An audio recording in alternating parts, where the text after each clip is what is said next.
On était 32 ou 31. Voilà. Et on attend un peu encore les autres. Camille Calabana, bonjour.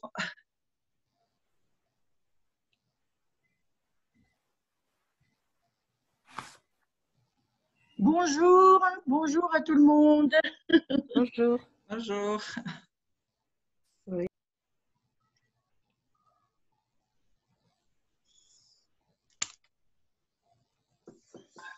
А вот еще. Сюда. Voilà. C'est Эльвира Мигетова. Oui. Здравствуйте. Ой, боже мой. Здравствуйте, bonjour. Bonjour. Marjane, bonjour. Marjane. Видели, родные? А вот. Ага, все. Bonjour à toutes et à tous. Alors, je suis très ravie de vous voir aujourd'hui. C'est notre deuxième rencontre. Et aujourd'hui, notre intervenante, chère, c'est Elvira Midetova et Margarita Trichik. Alors, c'est deux intervenantes aujourd'hui. Et le sujet qu'on va traiter aujourd'hui, c'est intégration des MOOC dans le processus d'enseignement du français langue étrangère dans des conditions de l'enseignement à distance. À vous la parole, chère intervenante. Merci d'avoir accepté d'intervenir. Et voilà, on commence notre travail. Merci. Bon courage. Merci. Merci. Tout d'abord, oui, à vous la parole. Commencez, s'il vous plaît. Merci. Tout d'abord, je voudrais bien saluer tout le monde. Merci pour votre participation aujourd'hui. Pour nous, c'est un grand plaisir de vous présenter nos idées. Et ce que je voudrais vous demander de faire, c'est d'éteindre vos micros, s'il vous plaît, parce que les sons empêchent les autres à bien entendre et à nous de parler sur notre sujet. Comme vous voyez, notre sujet aujourd'hui, c'est l'intégration des MOOC dans le processus d'enseignement du français. C'est ce que nous faisons il y a déjà longtemps, mais aujourd'hui, on veut vous parler de ce sujet parce que ce sont les conditions de l'enseignement à distance où nous sommes tous et toutes. Plutôt, c'est pourquoi ce sujet doit être très actuel et nous allons vous présenter notre pratique, comment nous le faisons et nous voudrions bien vous faire voir comment nous le faisons et comment ça nous aide dans cette situation d'aujourd'hui quand nous travaillons à distance. Et il faut parler bien sûr de l'actualité de ce sujet. C'est la situation de l'état d'urgence au Kazakhstan qui existait quelque temps, plutôt 2 mois presque, et c'était très difficile de travailler. Je pense que nous sommes tous, ou plutôt toutes, stressés parce qu'il fallait transmettre très vite cette période de... Vous êtes d'où, pardon? Vous êtes d'où? De quelle ville? Pardon. Nous sommes de Kostanay, ici. Ah, d'accord. Et je voudrais bien vous proposer d'écrire vos questions dans le chat et après notre présentation, vous pouvez les poser si vous voulez, d'accord? Merci. Qu'est-ce que ça veut dire mot?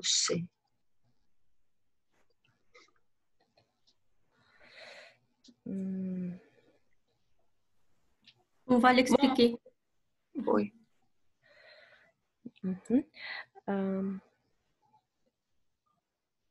Bien, et la formation à distance existe il y a déjà longtemps. Et bien sûr, on peut enseigner le FLE grâce à des MOOC. On va parler ce que c'est que. Et l'excellence de l'enseignement supérieur pour des cours en ligne, ça veut dire que c'est la tendance actuelle dans le monde entier. Toutes les universités proposent des MOOC et les universités françaises aussi le font. Et on va vous présenter la plateforme. Si vous ne connaissez pas encore cette plateforme, nous allons voir quels MOOC existent. Et les MOOC francophones, presque tous les MOOC francophones sont gratuits et ouverts à tous. Dans cette situation, dans le monde entier avec le coronavirus, ils sont ouverts et on ouvre même les MOOC qui sont déjà terminés. Et à propos de la situation d'utilisation, avant la pandémie, nous avons utilisé bien sûr les TIC et les TIS. C'est l'exigence de notre temps parce que nous avons des instruments techniques qui nous aident à enseigner. Et bien sûr, un MOOC, ce sont la partie très actuelle des TIS. Et aussi, la technologie Bring Your Own Device in English et en français, c'est apporter votre propre manuel. C'est le milieu éducatif, matériel, pardon. C'est le milieu éducatif dont le but est pas seulement éducatif, mais on peut appliquer ce concept dans la classe, c'est-à-dire tous les élèves ou bien les étudiants ont leur téléphone portable ou leur tablette ou ordinateur et on peut leur demander de l'apporter en classe et d'utiliser. Et bien sûr, pendant cette situation d'urgence, c'était la transition vite à l'enseignement à distance et c'est pourquoi on n'a pas oublié les MOOC, bien sûr, et on les a appliqués dans notre travail. Et ces ressources des MOOC sont de haut niveau de qualité et c'est pourquoi il faut les utiliser, je pense, pas seulement dans notre situation d'urgence. Et ma collègue va vous présenter ce que c'est que MOOC. Merci, Rita. L'acronyme MOOC renvoie en technologie de l'éducation à une plateforme comme edX, Coursera, etc. Et à partir de l'année 2008, plusieurs tentatives ont été menées pour créer des cours ouverts massifs en ligne, mais c'est qu'à la fin de l'année 2011 qu'ils ont commencé à se développer de façon rapide dans l'enseignement universitaire. Vous voyez l'acronyme MOOC, le M initial désigne massif et indique que le nombre d'apprenants est très élevé, voire limité. Le premier O renvoie au mot open, ouvert, qui signifie gratuitement, accessible à tous. Le deuxième O en ligne, c'est-à-dire qui renvoie au mode de diffusion sur Internet. Et le C final renvoie au mot course pour signifier un cours universitaire. Et les langues, comme d'autres domaines des sciences humaines, n'étaient pas présentes dans les premiers cours massifs en ligne. Et en 2012, ils ont été lancés sur le site entremia.com pour enseigner certaines langues comme l'anglais et l'espagnol. Margarita?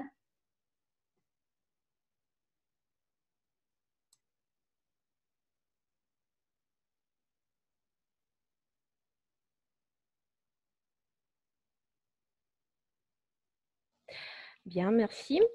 Et passons à ce que nous voulons vous présenter. Ce sont les plateformes où on peut trouver les MOOC. Par exemple, le premier site, c'est FunMOOC. Je pense que vous connaissez déjà. Ici, ce sont les cours qui sont proposés par des universités françaises et francophones. Ici, nous pouvons voir beaucoup de cours, pas seulement pour enseigner le français, mais aussi pour les autres profession. Vous voyez qu'ici, vous pouvez choisir éducation et formation, droit, informatique, langue et autres sujets. Par exemple, si vous enseignez le français de spécialité, management par exemple, vous pouvez proposer à vos étudiants à suivre un de ces MOOC et de vous présenter la progression parce que pendant chaque MOOC, vous faisiez des devoirs et on vous donne automatiquement des notes et vous avez la progression sur le site. Et vous pouvez voir si votre étudiant travaille ou pas à la maison et s'il fait ou pas ce devoir. Aussi, il existe le site Coursera, je pense que vous connaissez déjà. Et sur ce site, il y a beaucoup de MOOC proposés en français, en anglais, en russe. Et sur ce site, ce semestre, avec les étudiants à distance, j'utilise le MOOC étudiant France French Intermediate Course niveau B1, B2. Il faut s'inscrire à ce cours et puis vous avez les devoirs chaque semaine. On vous propose de faire les devoirs différents. Ici, c'est aussi bien sûr la compréhension orale et écrite et production orale et écrite, aussi la grammaire, toutes sortes de devoirs qu'on peut faire en classe, mais c'est déjà préparé par les professeurs français ou francophones et vous pouvez seulement les envoyer le lien et ils font, et puis ils vous montrent leur progrès. Comme ça. Aussi, le site du MOOC de l'Université de Lille qui s'appelle Défi Delphes. Ce MOOC est déjà terminé, mais il va recommencer, je pense, dans quelques temps ici. Vous avez quelques modules. D'abord, vous regardez la vidéo. Puis ici, existe la carte. On peut se présenter.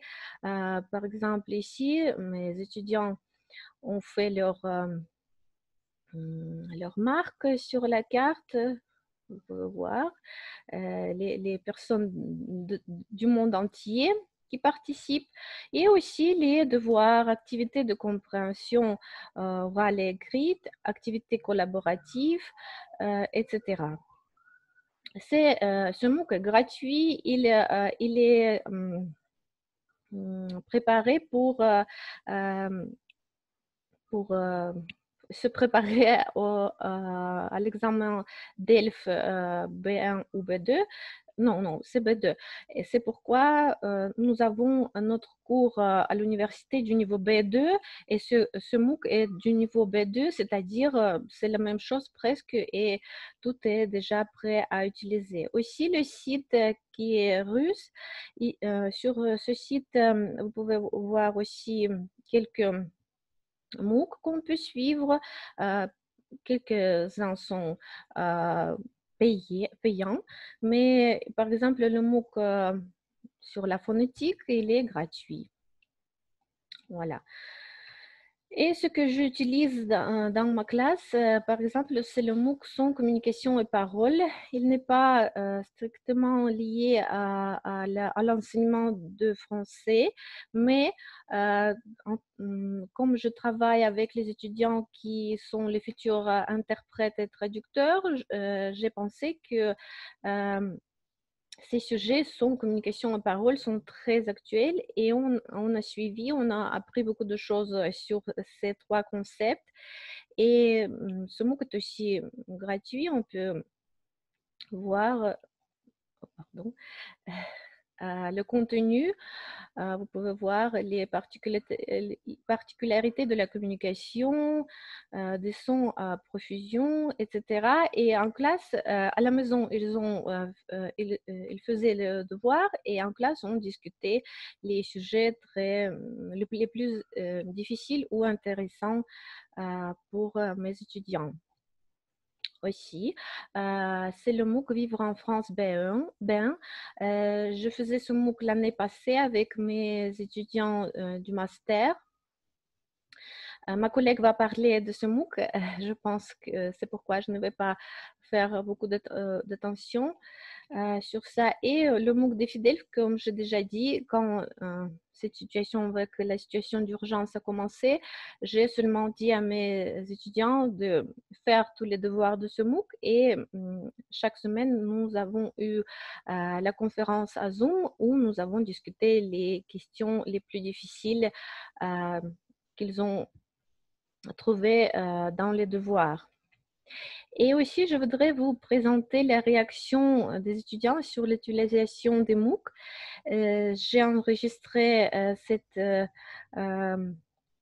réaction l'année passée, mais ce sont mes étudiants qui vont parler s'ils aiment ou pas utiliser le MOOC dans la classe.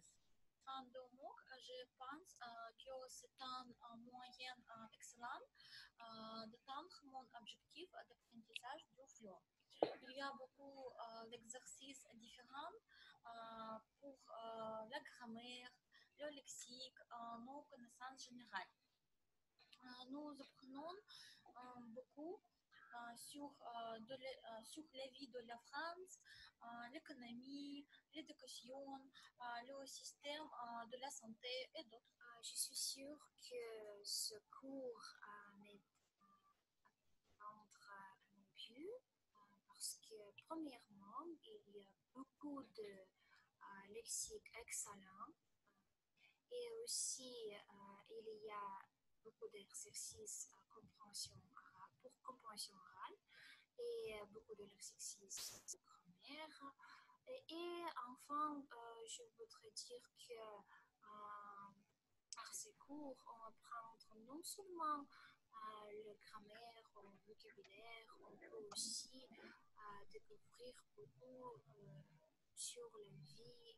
Je pense que le MOOC est très intéressant et humour parce qu'il y a des tâches difficiles. Je peux choisir mon niveau et après avoir fait, je peux. Коллеги, вам слышно, что вещает студентка? Я Очень написала, плохо. я плохо слышу. Плохо, да? Или- Очень плохо. Очень. Хорошо, тогда перейдем к следующему слайду. Bien. Et je passe la parole à ma collègue Elvira, s'il vous plaît.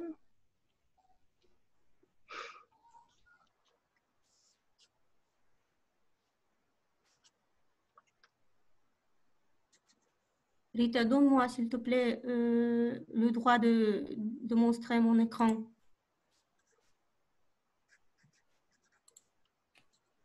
Et voilà. Mhm.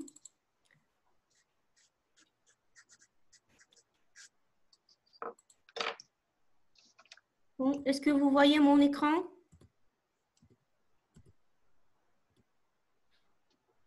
Oui, oui. Oh, oui. Oui. Mhm. Je continue. Rita a déjà parlé de fin MOOC. Le premier cours ouvert et massif en FLE a été conçu par l'Université de Nantes en France en 2014. Il s'organise en 5 semaines et a pour objectif de développer la compréhension orale à partir des documents authentiques. MOOC en FLE disponible sur 2 plateformes. C'est France Université Numérique et MOOC francophone. Et j'utilise MOOC. Je vais vous présenter les potentialités didactiques de ce cours. J'utilise avec mes étudiants le MOOC Vivre en France de niveau A1 à 2 B1 avec les étudiants de la 2e et 3e année. Vivre en France niveau A1, c'est parcours élaboré par des professeurs de l'Alliance française, Paris-Île-de-France, en accès libre et gratuit. Et ce cours est disponible toute l'année. Chaque séquence représente, il y a 17 séquences dans ce cours et chaque séquence représente 3 heures d'apprentissage en autonomie avec un thème différent. Ici, vous voyez quelques thèmes, vie quotidienne, culture française, etc. Dans ce cours, on pratique l'écoute avec des vidéos et des documents audio, la lecture avec des documents administratifs et de la vie quotidienne, l'écriture du texte avec des sujets variés et amusants, la grammaire et le lexique avec des vidéos pour comprendre et des activités interactives pour s'entraîner. La navigation est libre et on peut travailler en premier les séquences et les activités que vous intéressent le plus. Par exemple, avant le confinement, j'ai utilisé quelques éléments de ce MOOC pendant mes cours. On regarde ensemble des vidéos après la discussion et j'ai donné le devoir à la base de ce MOOC. Et pendant la quarantaine, les étudiants deviennent autonomes.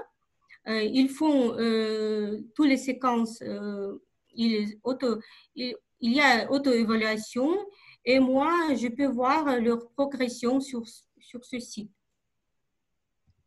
Vous connaissez déjà bien sûr que dans l'élaboration du programme de la discipline FLE à l'université, nous nous appuyons sur le programme type de formation du ministère de l'Éducation de la République Kazakhstan.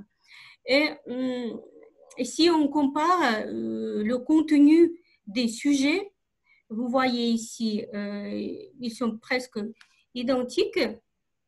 Voilà des thématiques du programme type de formation et de cours Vivre en France à 1 à 2 niveaux. À gauche, c'est le discipline seconde langue étrangère. Et vous voyez, les sujets sont presque identiques ou bien ils se complètent. Et les sujets de cours concernent essentiellement la culture française de la vie quotidienne, voilà qu'on montre les intitulés. Ce cours est fait pour des personnes entièrement débutantes en français et ce cours vise des objectifs de niveau A1 du cadre européen de référence pour les langues. Et ce qui me plaît beaucoup, que les apprenants s'habituent dès le premier cours à entendre la langue française et en acquérir naturellement les sons, de même que certaines expressions. Voilà, si on compare le niveau A2, en bas, en haut, vous voyez thématique du programme du programme type de formation et en bas, c'est le thématique du niveau A2, niveau élémentaire. Vous voyez que ce cours ressemble à un manuel numérique.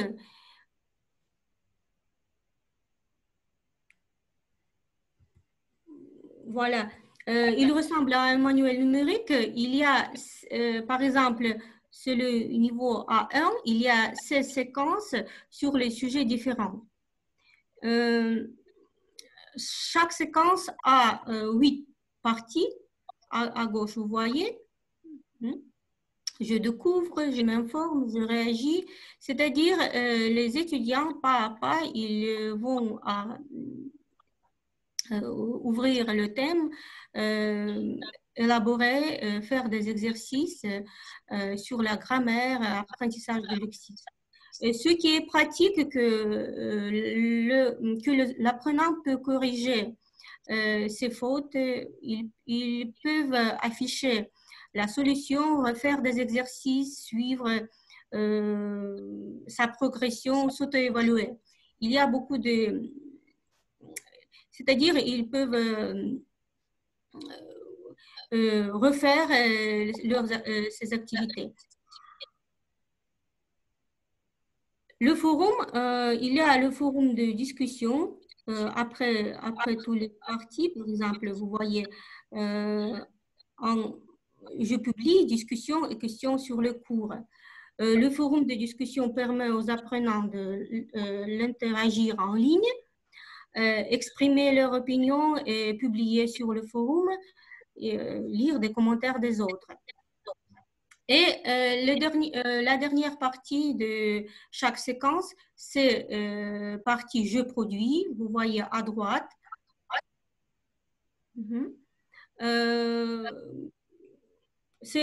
par exemple, je produis, c'est pour la production écrite. Les étudiants rédigent soit un texte, soit une lettre. Ils font des présentations et c'est comme l'évaluation finale de la séquence apprise. Par exemple, pendant le confinement, ils font ce parti individuellement. Les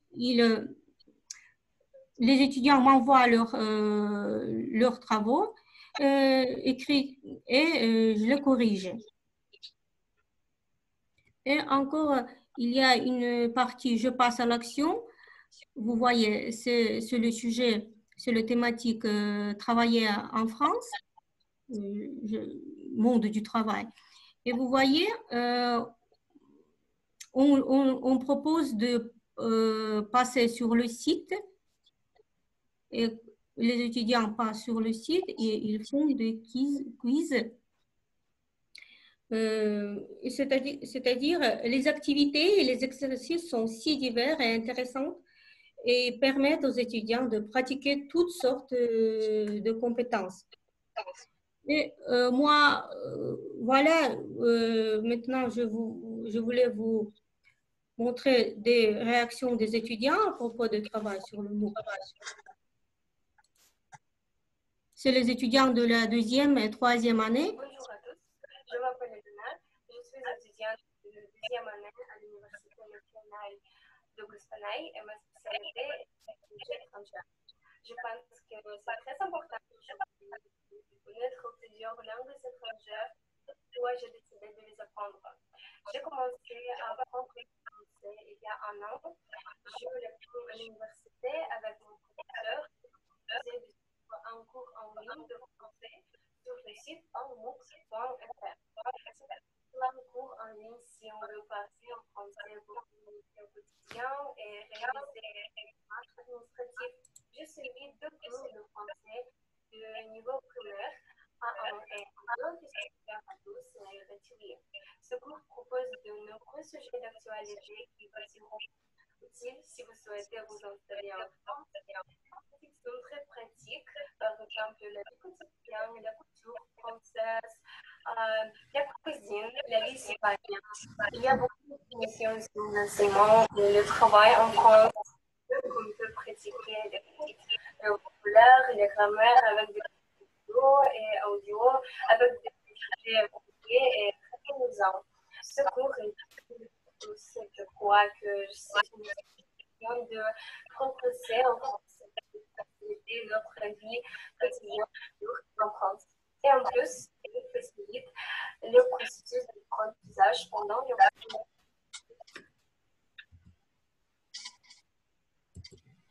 Elvira, pardon, il nous reste moins de 10 minutes, c'est pourquoi il faut nous accélérer. D'accord, on passe le résultat des sondages. Oui.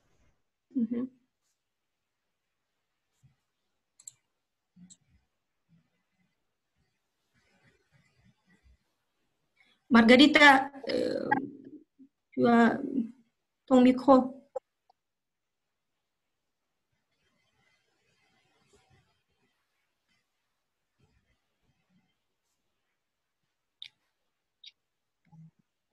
Parfois, c'est trop difficile de faire tout ça en même temps. Bien, passons au sondage. Nous avons proposé à nos étudiants de passer ce sondage. Ce sont les résultats du sondage. Vous pouvez voir, ils ont répondu à des questions suivantes.